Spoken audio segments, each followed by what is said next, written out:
at, from demographics, growth rates, everything, and he coined the term BRIC. The dragon and the elephant effect. What is that? Well, China historically has been known as the dragon. India has always been known as a big, lumbering, plodding elephant. Most of the times I make a joke being Indian, we can never get out of our own way. Hopefully I have enough data here today to say maybe we actually can. How does it impact you? That's a question. Hopefully I can show how it impacts all of us, everybody in the world. How can you profit from it? I didn't put specific ideas down, but if you want afterwards, ask me, and I'll say, these are the stocks I track, or this is how I would do it, or, we can take it from there. And lastly, if the future is there, if all this stuff is true, the question is, why are we here? And that really is such an important question. I didn't even understand that, but I will say this anecdotally. In 2002, I was still working, but I had started focusing on something else. I went to visit my grandmother in India, and from the West Coast, when you go to India, you have to go through you have to go through Singapore, and then you have to go through Hong Kong, and then either Singapore or Thailand to get to India. In 1983, I actually spent an entire summer in Hong Kong. My aunt had moved there in 1968. The gentleman she had married had moved there in 1950. So I spent 3 months there, and while I was there, my aunt said, hey, we need to take you into China.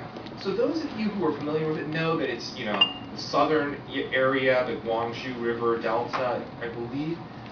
Is it Pearl River? The city's Guangzhou and Canton. So I went there, and we basically drove through Hong Kong. A lot of you are probably very familiar with it, to an area called the New Territories.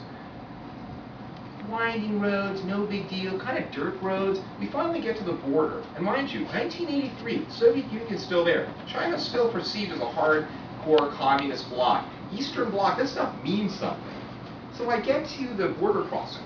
The border crossing is, a cinder block room about the size of this, corrugated steel. It has a light bulb hanging, or a couple of them, dirt floors, a bunch of guys with Chairman Mao, uniforms, a gun from 1917, and they're very serious. I mean, you are going from the west to the east. I've never been to East Berlin, but you knew not to smile, don't draw attention. By the way, there were only 10 of us on this entire day making this crossing. And they said, you can't take money in, money out. Anyway, we go through. As we go through, we go across a bridge, and there's a river separating what is New Territories, Hong Kong, which is still a British colony, from what is known as Shenzhen. What do I see? I see rice paddies. I see rice paddies. It's flawless behind the seat. We get on a tour bus. What do I see? I see rice paddies. I see dirt roads. I see villages. We go all the way up. At that time, it was still called Canton. Today, it's called Guangzhou. It's a lot of rice paddies. It's a lot of farmers. It's a lot of dirt roads. That's all I saw. And I remember in one village they took us to, we saw the richest man in the village elder.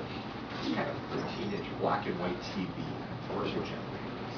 That was the richest person I saw. So, 2002, I go to visit my grandmother. I'm in Hong Kong again. I was like, let me see this Shenzhen nonsense.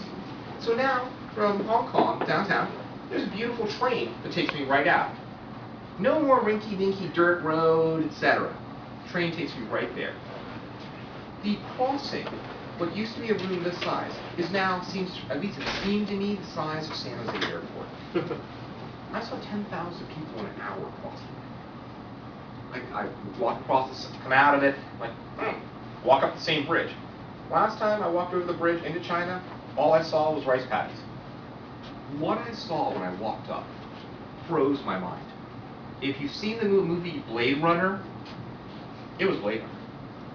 Unbeknownst to me, a city of 8, 10, 11 million people has sprung up in less than 20 years of that thing. The scale of the buildings, the scale of the highways, the scale of the factories. I then went in more, and all I saw was factory, containerized shipping port, airport, trains, factories, containerized shipping port, this and that. And that was all the way. And so I came back from there, and I was just like, okay, in the West we had heard this, that. When I looked at Lucian, okay, in the late 90s, whatever China wanted, we were giving them. I couldn't